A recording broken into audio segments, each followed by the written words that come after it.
Jednym z zadań, które realizowaliśmy w ramach projektu Doskonałość dydaktyczna uczelni, było przeszkolenie grupy dydaktyków i dydaktyczek w zakresie metody problemowej, w skrócie PBL od angielskiego Problem Based Learning. I wprowadzenie tej metody do 24 przedmiotów, czyli praktycznie na niemal każdy wydział naszej uczelni. Po pierwsze, jest to metoda sprawdzona. Jej początki sięgają co najmniej pierwszej połowy XX wieku, nurtu tak zwanego uczenia się przez doświadczenie. Natomiast w szkolnictwie wyższym jest stosowana już od lat 60., najpierw w kształceniu medycznym, a potem w kolejnych dyscyplinach na uniwersytetach na całym świecie. Uniwersalność tej metody to kolejny powód, dla którego ją wybraliśmy. Czyli możliwość zastosowania w różnych dyscyplinach, zarówno do przedmiotów, jak i budowania całych programów kształcenia. Oczywiście nie zawsze i wszędzie, ale z perspektywy naszego uniwersytetu można ją z powodzeniem stosować we wszystkich jednostkach i na tym nam właśnie zależało. I wreszcie trzecia, chyba najważniejsza przyczyna, jej wielowymiarowa efektywność i wpasowanie w profil naszej uczelni. Studenci, pracując z metodą problemową, ćwiczą myślenie ukierunkowane na poszukiwanie rozwiązań kreatywne i przy tym uczą się określonego sposobu postępowania, przestrzegania pewnej dyscypliny działania w trakcie rozwiązywania problemu. Dodatkowo uczą się współpracować z innymi ludźmi, dzielić się wiedzą i doświadczeniem, zabierać głos w dyskusji. Nabywają więc różne kompetencje poznawcze i miękkie, tożsame z kompetencjami badawczymi. Podstawowa korzyść związana z wykorzystaniem metody problemowej związana jest ze zmieniającą się rolą wykładowcy uniwersyteckiego. Skończyły się czasy, kiedy był on źródłem wszelkiej mądrości. Dzisiaj studenci mają dostęp do najświeższej wiedzy na zasadzie jednego kliknięcia. Trudno z tym procesem konkurować. Zamiast tego należy wyposażyć studentów w umiejętność poszukiwania informacji i rozwiązywania problemów, ponieważ jest to umiejętność, która jest ceniona na rynku pracy i w wszystkich innych kontekstach. Z językoznawstwem jako dziedziną w ogóle jest taki problem, że często osoby myślą o tym, że zajmuje się ona poprawnością językową, albo tym, jak mówić, albo w ogóle jaki język jest dobry, a jaki nie. I dla mnie wprowadzenie już tych osób studenckich na początku, wrzucenie ich w problem spowodowało od razu rozbicie tego muru. To znaczy oni dzięki temu, że stanęli od razu przed takim wyobrażeniem, w którym oto są w Radzie Doradczej Miasta Poznania, ich zadaniem jest zmierzenie się z sytuacją tego, że Poznań staje się wielojęzyczny.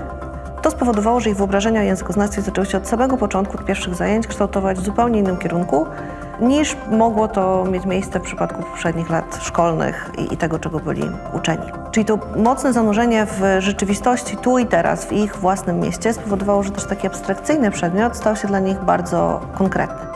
Dla mnie praca metodą PBL była przede wszystkim fantastycznym doświadczeniem dydaktycznym, podczas którego mogłam obserwować, jak studenci, początkowo z bardzo nieśmiałych osób, skrytych, którzy niechętnie zabierają głos, rozwijali swoje umiejętności i współpracowali ze sobą. I właśnie to wydaje mi się być też największą korzyścią stosowania tej metody, że studenci muszą ze sobą, a później już chcą współpracować, wymieniać swoje doświadczenia. To pozwala im się otworzyć i bardziej zintegrować z grupą.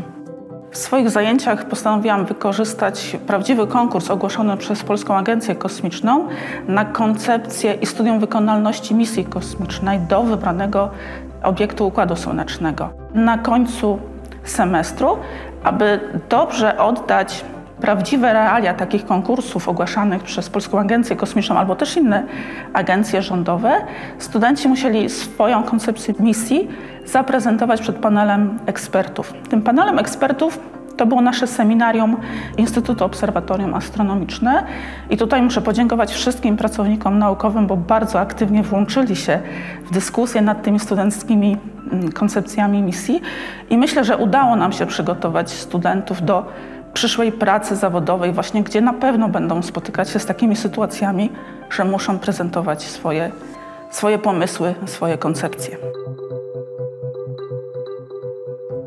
W moim przypadku największym problemem była mała liczebność grupy, dla której prowadziłam te zajęcia. W momencie, Kiedy student czy studentka nie byli obecni na zajęciach, trochę to zaburzało tok zajęć i utrudniało ich prowadzenie. Metoda problemowa wiąże się z bardzo dużym nakładem pracy przez cały semestr. I to troszkę wiem, że przeszkadzało studentom, ponieważ niestety nasze zajęcia były w ostatnim semestrze, kiedy oni muszą skupić się nad pracą licencjacką. Czyli teraz już wiem, że trzeba dobrze przemyśleć nakład pracy, jaki studenci muszą włożyć w zajęcia. Postawienie przed nimi problemu otwartego, który nie ma zarysowanego rozwiązania, wymagało też jakby dużej odpowiedzialności od nich, dużego wysiłku. Wielokrotnie musiałam powtarzać, osoby studenckie nie wierzyły mi, kiedy mówiłam, że ja nie znam formy prawidłowej, jaka powinna powstać na koniec. Że istotą metody problemowej jest to, że ja tej odpowiedzi nie mam w głowie i nikt na świecie jej nie ma, bo jest to zarysowany problem w ten sposób, żeby był właśnie nowy i odkrywczy. I przez pierwsze, myślę, 6 tygodni, przez połowę kursu musiałam to wielokrotnie na każdych zajęciach powtarzać. Osoby nie były w stanie w to uwierzyć. To wydawało im się, że jest to jakaś taka zmyłka moja, coś z nie wiem, maski eksperymentalnej, tylko że podczas zajęć. Także to było, myślę, to była jedna z takich trudności. Podstawowym wyzwaniem związanym z zastosowaniem metody problemowej było dla mnie to, że studenci, którzy uczestniczyli w zajęciach, pochodzili z bardzo różnych kultur akademickich.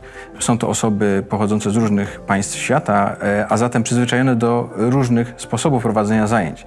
Moja obawa była taka, że większość z nich przyzwyczajona jest do takiego klasycznego wykładu, podczas którego przekaz jest jednostronny, płynący ze strony wykładowcy do studentów. Na szczęście okazało się, że moje obawy były nieuzasadnione i studenci bardzo chętnie angażowali się w dyskusję i pracę w grupach, a w związku z tym też widzieli korzyść w samodzielnym dochodzeniu do rozwiązań prezentowanych problemów. Byłem w związku z tym bardzo zadowolony z ostatecznego efektu tych zajęć. Jak więc mogliśmy usłyszeć, nasze doświadczenie z wdrożenia metody problemowej jest pozytywne. Wszyscy zadeklarowali, że będą kontynuować jej stosowanie. Mamy prawie na każdym wydziale entuzjastów metody i pozostaje więc mieć tylko nadzieję, że grupa ta będzie się powiększać.